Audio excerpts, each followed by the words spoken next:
Chapter 9. On the 13th day of the 12th month, the month of Adar, the edict commanded by the king was to be carried out. On this day the enemies of the Jews had hoped to overpower them, but now the tables were turned, and the Jews got the upper hand over those who hated them.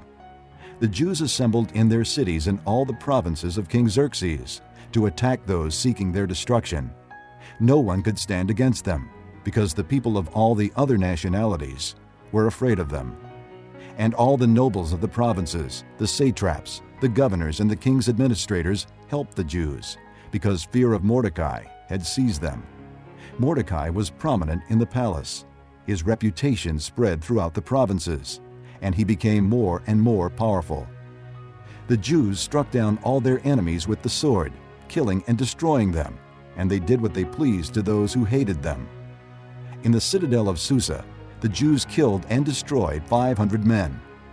They also killed Parshandatha, Dalphon, Aspatha, Poratha, Adalia, Aridatha, Parmashta, Arasai, Aradai, and Visatha, the 10 sons of Haman, son of Hammedatha, the enemy of the Jews.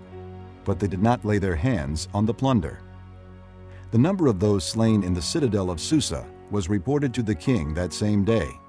The king said to Queen Esther, "The Jews have killed and destroyed 500 men and the 10 sons of Haman in the citadel of Susa. What have they done in the rest of the king's provinces? Now what is your petition? It will be given you. What is your request? It will also be granted." "If it pleases the king," Esther answered, "give the Jews in Susa permission to carry out this day's edict tomorrow also. And let Haman's 10 sons be hanged on gallows." So the king commanded that this be done. An edict was issued in Susa, and they hanged the 10 sons of Haman.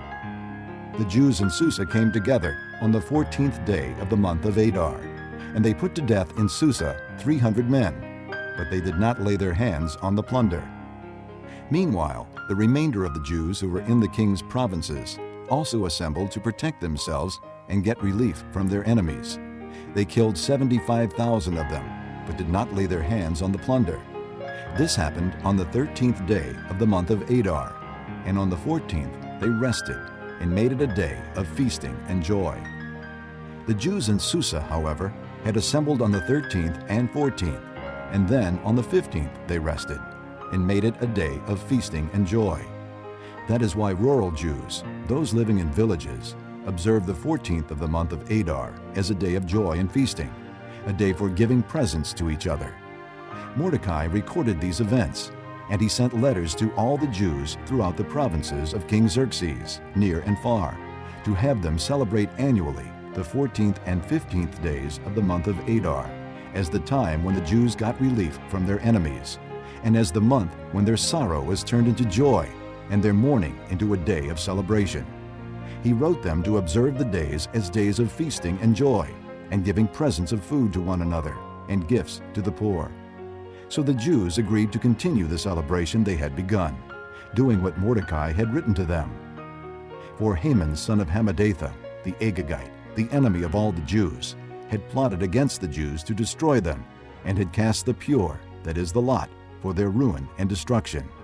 But when the plot came to the king's attention, he issued written orders that the evil scheme Haman had devised against the Jews should come back onto his own head, and that he and his sons should be hanged on the gallows.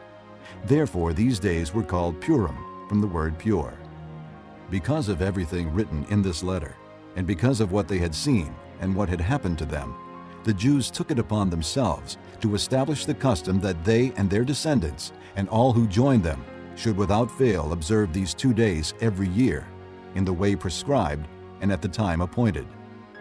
These days should be remembered and observed in every generation by every family, and in every province and in every city.